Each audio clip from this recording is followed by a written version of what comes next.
In this video, we are going to be doing the mock French seam, which is similar to the French seam, but it is assembled backwards from the French seam. So again, because we're dealing with a type of French seam, it is super important to know which is our right side and which is our wrong side. So I've marked on my samples the wrong side with a W, and I have my 5/8 of an inch seam allowance on that side, and then an R for the right side. I did the same thing with the opposite side. I have a W and a 5/8 of an inch seam allowance. So now I'm going to put right sides together, match my seam lines, and pin them. So let me get that pinned real quick. So now that this is pinned, we're ready to stitch it. So we start off with just our plain seam. Start with a back stitch and sew all the way down.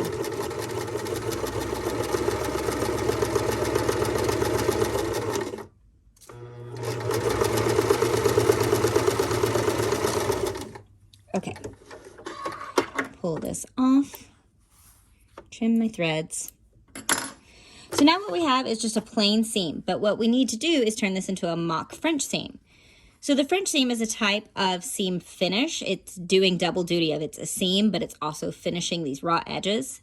The mock is doing the same thing, but what we're gonna do is slightly different at the iron. So let's go over to the iron and I will show you how we're gonna prepare this to turn it into a mock French seam. So here we have our mock French seam. So what we wanna do now is we want to, just like with the plain seam, we're gonna open up this seam and press it open. Just like that, okay? Now on the French seam, all of these raw edges are enclosed inside the seam allowance. So we want to kind of replicate that without doing the same method of wrong sides together and then flipping it out. So what we're going to do instead is we're going to fold each side of the seam allowance to the middle. Just like that. So there's one side folded and pressed. Whew, it's getting very hot. Hold on. Shake some of that heat out. And then fold the other side to the middle. I usually do one side at a time, and then whenever I'm doing the second side, I hold the first side down too, so I get them both again. Okay, give that a good press. All right. So now what we want to do is we've got these edges kind of folding towards each other. We want to tuck them like this so that what we're doing is we're tucking these raw edges to the inside of the seam. And I'm going to give this a press here so that it kind of sticks to itself a little better.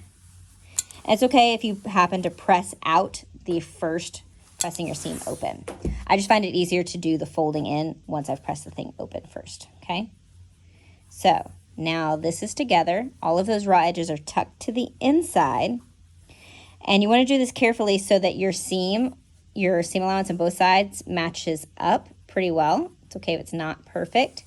The goal is to get all of those raw edges encased. So now we'll take this back to the sewing machine and we're going to stitch right here along this edge to enclose those raw edges. So now we're continuing with the mock French seam. So we've got our wrong sides here. These edges have been folded in.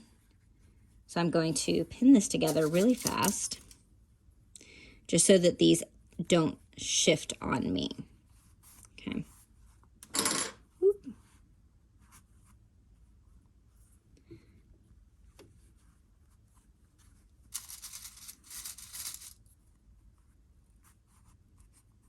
Okay. So now what we're going to do is we're going to stitch just right along this edge because we want to keep this seam allowance from opening up and revealing those raw edges.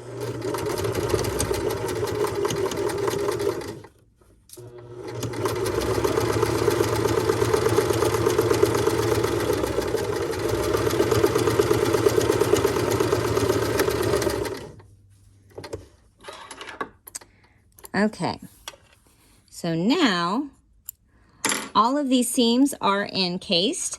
So this looks very similar to the French seam, On the right side, all of those edges are encased because we can't see them. Between the French seam and the mock French seam is actually my favorite. It has a lot of uses theatrically because it finishes the seam really nice, but it also gives us lots of room for doing adjustments later and alterations. So that's the mock French seam.